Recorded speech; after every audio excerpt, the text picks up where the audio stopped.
నిరీక్షణ prayer house మరియు centre సంఘముల తరపున ప్రభు అయిన యేసుక్రీస్తు శ్రేష్టమైన నామంలో మీ అందరికీ నా వందనములు. ఈ దినపు దేవుని మాట 119వ సంకీర్తన 103వ చరణం.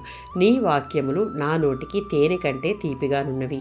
19వ సంకీర్తన 10వ చరణం. ఈ లోకములో లభించే బంగారము కంటే మేలుమి బంగారం కంటే దేవుని వాక్యము ఎంతో అమూల్యమైనది, మరియు ఆ వాక్యము తేనె కంటే జుంటె తేనె ధారల కంటే మధురమైనవి అని దావీదు ఇక్కడ చెప్తూ ఉన్నాడు.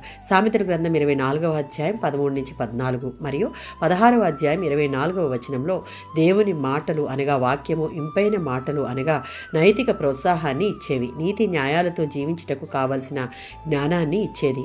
ఆ జ్ఞానాన్ని కలిగి జీవించుట మానవ జీవితానికి, ఆత్మ సంబంధమైన జీవితానికి చాలా అవసరం. దేవుని వాక్యంతో సహవసించుట, తేనె అంత మధురమైన ఈ మాటలు వినుట, ఆ ప్రకారం జీవించుట అనేది రక్షణ పొందిన ప్రతి విశ్వాసికి అవసరమైనది. ఆ వాక్యము మనలను సరిదిద్దేది, ఆదరించేది, సరైన మార్గంలో నడిపించేది.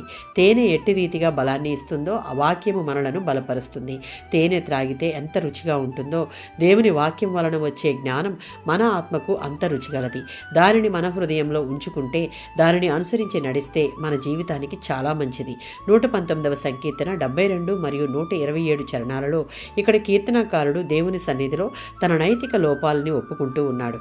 ఆ తరువాత దేవుని వాక్యమును అనుసరించి నడుచుకొనుచున్నాను అని చెప్తూ ఉన్నాడు. ఎందుకు అంటే వేల కొలది వెండి బంగారు నాణెముల కంటే దేవుడిచ్చిన ధర్మశాస్త్రము మనకెంతో మేలు. మనలను ప్రేమిస్తున్న దేవుడు తన వాక్యమునకు దగ్గరగా తేవడం కోసం కొన్నిసార్లు మన జీవితంలో కష్టాలను, బాధలను అనుమతిస్తాడు. వాటిని తట్టుకునే శక్తినిచ్చి నడిపించే శక్తి వాక్యమైన దేవుని దగ్గరే ఉంది. దేవుని వాక్యం పట్ల విధేయత, ప్రేమను పెంచుకుంటే దేవుని వాక్యంలో ఉన్న వాగ్దానాలను స్వతంత్రించుకునే కృప మన సొంతం. ఆమేన్.